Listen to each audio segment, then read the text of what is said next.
Hello everybody, once again you find me in a rather chilly car park, stood next to one of my cars, pile of papers in hand.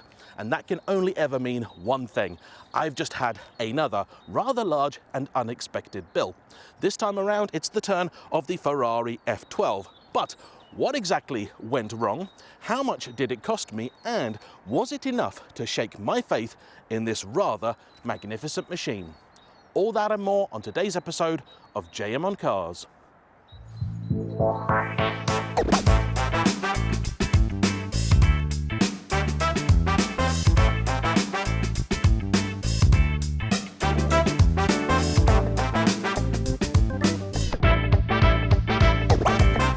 I find it almost impossible to believe, but not only is this car about to celebrate its 11th birthday, I've also had it now for 2 years, and yet still, every time I see it, I go weak at the knees. To me, this is the definitive modern Ferrari, and I think the newest car from Maranello that I ever properly lusted after. Even now, knowing that I own it, I look at it and go, oh my word, this is so very special. But Ferrari ownership isn't all sunshine and screaming V12s.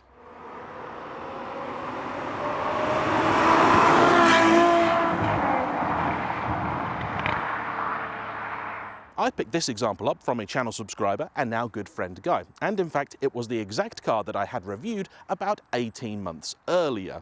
Because of this, I was fairly confident in making the purchase. Ordinarily, you wouldn't want to buy a car like this privately, but because I knew that Guy was first off a decent and honourable chap, and also that he'd been using it, I was fairly confident this was going to be a fairly dependable car. And so, for the most part, has it turned out to be. That being said, there were a few issues that we were both well aware of at the point of purchase. However, they were chiefly cosmetic, and included the fact that this little stingray-shaped dash topper over here had begun to shrink, a very common issue, and it looked fairly nasty, and the front end was showing some rather unusual signs of wear. You see, the way that Ferrari paint all of this section isn't quite how you would expect. What they essentially do is paint almost all of it in the base colour first. This case, Rosso Corsa. The only exception being this little piece here, which is in fact a separate item. Then the black that you can see is applied on top, which means that a few years and thousands of miles in, when the car's acquired a few stone chips, what you actually get is little body-coloured speckles coming through here. And this led to many people commenting and saying, oh, have you had a really cheap paint job done, because I can see lots and lots of red overspray. It wasn't in fact overspray, it was the base colour coming through. And this little section where the paint had then chipped away was revealing a few large sections of exposed metal, and it just looked all really rather untidy. But I figured the first thing to do, having just spent a lot of money on another Ferrari, would be to enjoy it and then sort the cosmetic issues later. After all, while it already looked a little bit untidy, a few extra stone chips here and there were never going to bother me.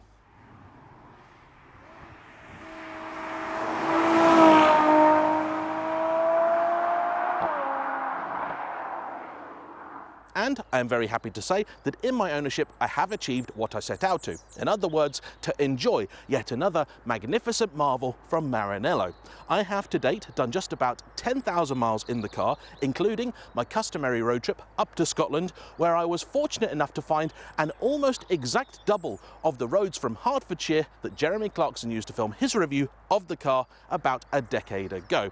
That was a magnificent experience, and if you'd like to see that video, I'll put a link to it up here and in the description down below. I even managed to get the car on track, but when I did so, I found an undiscovered issue, which is the fact that those little flaps at the front that open to give the brakes extra cooling were actually inoperative. Having spoken to a few other people from Ferrari, they told me actually this is a very common F12 issue, and there was a good chance this was actually the first time in the car's entire life it had to try and open those. Such is the nature of carbon ceramics. They're designed to operate at extremely high temperatures, and it's only when you get the car on track will they get high enough it actually wants the additional cooling.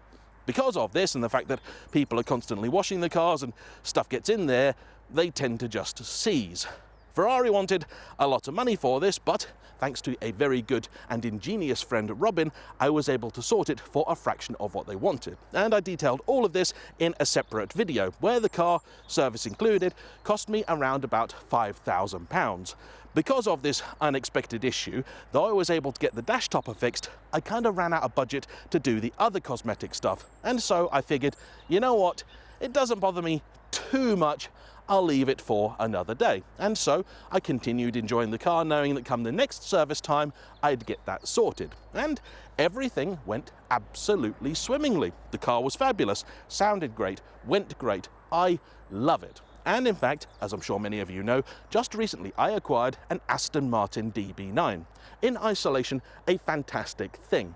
But the biggest problem that Aston has is that I own this.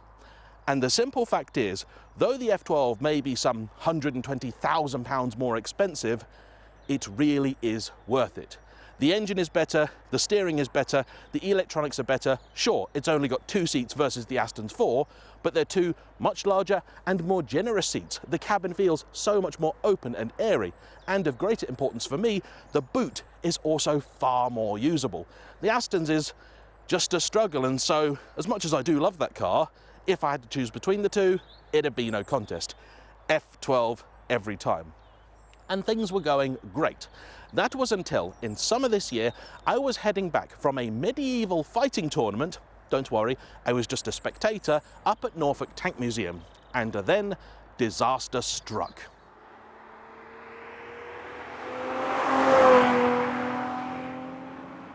It really is cold today. Annoyingly, I had the car cleaned yesterday, so it looked all spick and span for you today, but never mind. Anyway, on the way home, I went over what I can only describe as a minuscule bump in the road. Think the tiniest of twigs. It was like running over a toothbrush. Wasn't even concerned about it. However, the moment the car went over it, the dashboard lit up like a Christmas tree. And bear in mind, this was summer. The car wasn't simply being festive. I got ABS warning, traction control warning, stability warnings, and more worryingly, E-differential failure warnings and an E-diff rebuild warning.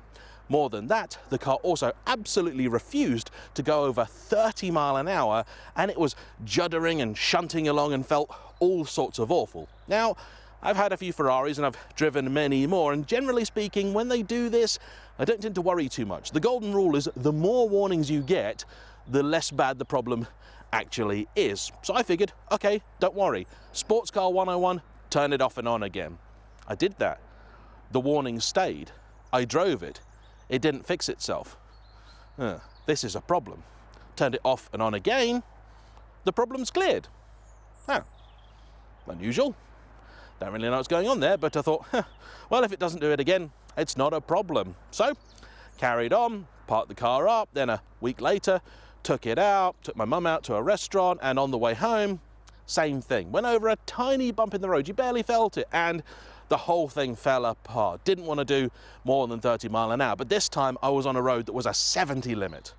Luckily, there wasn't too much traffic, and I was able to get off the road quickly and safely enough, but this was a concern. Again, turned the car off and on, problem stayed, off and on again, and it cleared. I got it home and decided to start doing some proper research. Evidently, this was not a one-off.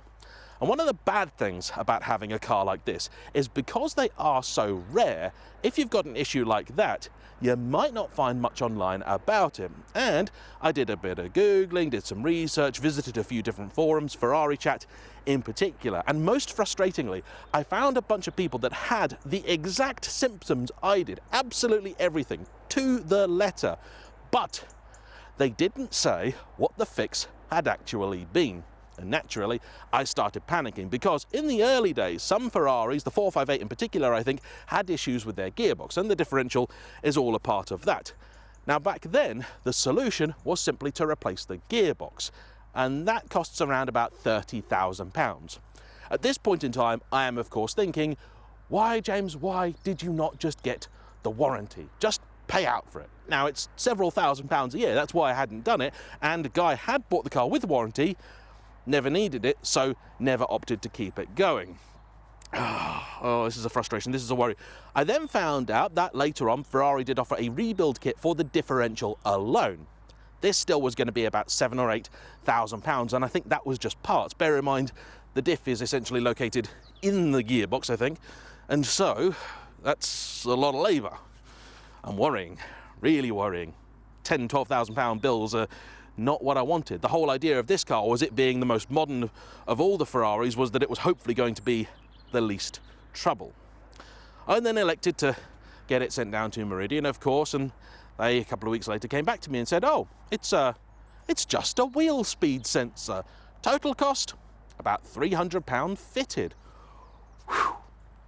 But, and this is where you always go wrong, I figured, well, now we're there, and we haven't spent anywhere near as much as I thought that we were going to, let's take this opportunity to fix a few other things. And this is where the bit of paper makes an appearance. Now, in no particular order, the car had always had a hot start issue. In fact, very much the same as my old 911, caused in fact by the very same thing. Essentially, a substandard connection between the battery and the starter motor. You need a beefier one fitted, which later F12s actually had, but mine being an early car, sadly did not. All that really happened was, particularly after a run when you stopped for fuel, when you got back in the car and turned it on, it would turn very slowly, so sort of and then it would fire. Because at this point the voltage then dropped, it would give you, of course, a whole bevy of warning lights, and this really isn't the sort of thing you want in a nice fancy car. So I thought, okay, let's fix that, and I knew that was going to be just over £1,000. I also wanted these pesky cosmetic issues sorted. Not only the front bumper, but the driver's door down here had also developed a little bit of corrosion. It would appear that McLaren do not have a monopoly on paintwork issues. In fact, even the Aston Martin has quite a bit of corrosion coming through in quite a few more places. I don't know what it is with these high-end manufacturers, but they really seem to struggle when it comes to putting paint on a vehicle. Nevertheless, unfortunately, once this work had all been done, which totalled about £5,500, I then left the car for a month or two because I was busy, at which point Meridian then called to say, it's now been here long enough that it is once again due a service. And initially my thought was, yeah, but it's only been about 2 and a bit thousand miles since the last one. I'll do this later in the year or next year when the MOT is due, around about March time. But then I thought, you know, no. This is a sort of 150-odd thousand pound, 740 horsepower, 6.5 litre, 12-cylinder, 211 mile an hour Ferrari. I don't want to be that guy that skimps on the service. So, sod it, get the service done. They did that, and it was a second-year major service, which involves oil filter, oil, there's lots of that, air filter, pollen filter, brake fluid, all the usual checkovers, and the car now being a decade old, also a new auxiliary belt, which itself was only about 50 quid for the pair of them that it needs. However, annoyingly, Ferrari had also changed the design of it, and so I needed to have some modifications done to the pulley, I think, or the tensioner, and so that wound up being quite expensive. The most frustrating part was that during this process they also realised that the passenger door now had some corrosion exactly the same and in the same place as the driver's side. Having just already spent a load of money making the car look good, I didn't then want to leave that, so they did that, and that was about £840 a side. The front was about £2,000. And so I got another bill for £3,500, meaning this has just cost me 9,000 quid. That is a lot of money to spend on a car, even one such as this. And ordinarily my response would be, well, I'm going to go out there, drive the heck out of it, and get my money's worth. However, this car has presented me with a particular problem, which is the fact it is currently in excellent condition. In fact, the best condition it's been in during my entire ownership. There are, in fact, only 2 outstanding issues I really need to get sorted, both of which kind of appeared after I got the car back. First off is the fact the temperature sensor appears to have failed. It thinks it's 15 degrees. I assure you, it's not. And the rear parcel shelf at the back, which has been a constant annoyance, the material has simply come away. It did it first in summer when it got really, really hot, and then the rest of it did it the other day when it got really, really cold and I left the parcel shelf in my garage. This is not going to be a big deal to fix. The temperature sensor is about 30 quid because I think it's just an off-the-shelf Bosch part and hopefully isn't difficult to get to. And for the rear, it's just going to be a case of some glue, some clamps, and some time. However, this car is currently sat at just shy of 33,000 miles. And while for any other 11-year-old car that would be deemed very low mileage, for a Ferrari it is not.